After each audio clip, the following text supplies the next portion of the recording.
La voile, c'est le sport mécanique à propulsion renouvelable par excellence. Grâce à la seule force du vent, les skippers de course au large régatent à travers les océans en autonomie totale. Aujourd'hui, en solitaire, un IMOCA traverse l'Atlantique en moins de 10 jours et fait le tour du monde en moins de 80 jours, avec pour seule énergie les systèmes météo de la planète. Cet exploit est possible grâce à des technologies de pointe et à l'innovation. Les marins, comme les terriens, aspirent à sauvegarder leur habitat.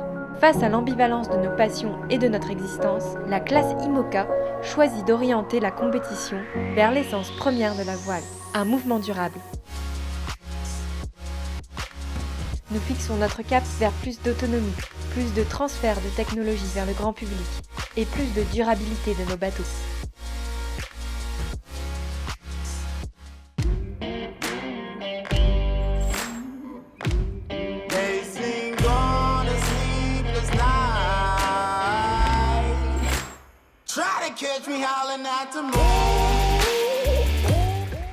Je vis comme un sanglier, quoi. Je fais que les choses essentielles et vitales. Voilà. En fait, tout ce qu'on a sur un bateau, soit on l'emmène au départ, soit on le produit. Et comme sur un bateau, on sait ce qu'on emmène, et ce qu'on emmène, c'est du poids, donc on n'emmène pas d'eau, on la transforme. Mais pour transformer de l'eau de mer en eau douce, il faut de l'énergie. L'énergie, il faut la stocker, il faut aussi la produire. Donc voilà, c'est des enjeux qui sont au cœur de la société d'aujourd'hui, quoi. C'est que mon petit chauffage, je peux pas le mettre parce que quand c'est arraché, je suis en restriction d'énergie. J'ai une source d'énergie qui est moins importante que ce qui était prévu et donc je dois économiser le gasoil. Electric energy is essential on the Vendée Globe. We use autopilot and computers communication performance system. So if I am running on a non-sustainable source, on diesel fuel, I have a limited time I can go, and I also have to limit the consumption. On s'est dit qu'il fallait partir avec au moins trois sources d'énergie différentes. Donc on utilise du solaire, les hydrogénérateurs, et on utilise encore des énergies fossiles. On a un alternateur couplé au moteur. Moi je vais mettre 98 jours ou 100 jours, non, je vais mettre 95 jours. J'embarque 150 litres de gasoil, c'est ce que consomme une famille peut-être sur une semaine ou 2 semaines ou 1 mois. En moyenne en France. Du coup, voilà, j'ai fait ma petite strate, attendu que ça sèche, poncé, percé. Et c'est à nouveau en place et là j'attends le bon moment pour aller me mettre à l'arrière du bateau. Depuis le Vendée Globe 2012, principalement ce qui est utilisé par tous les coureurs, c'est les hydrogénérateurs. Donc pour faire très simple, quand on avance, on met à l'eau un petit mâtreau qui fait tourner, qui emporte une turbine et qui elle-même tourne avec l'avancée du bateau. Donc là, il n'y a pas plus vertueux parce qu'on produit l'énergie grâce à l'avancée du bateau et le bateau avance grâce au vent. Depuis le départ, j'ai dû démarrer le moteur 3 fois pour faire de l'énergie et c'était plus, on va dire, de la sécurité. C'était par exemple avant une dépression, etc. pour être sûr d'avoir le maximum d'énergie possible dans le cas où j'ai un problème. Sinon, je ne fonctionne qu'avec l'hydrogénératrice. Alors vous allez me dire, c'est un petit peu facile Kevin, tu fais peut-être aussi ça pour la performance, pour avoir le moins de gasoil possible à bord. C'est pas faux, c'est pas faux.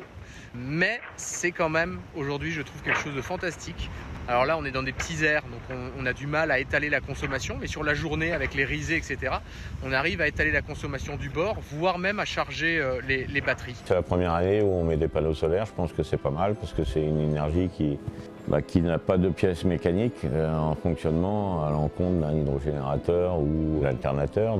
If I have a very sunny day, me with a big solar panel, I don't really need to limit my consumption. And that reduces a lot the total weight over the entire Vendée Globe because it saves a lot of fuel, diesel fuel that you normally use to produce electric energy.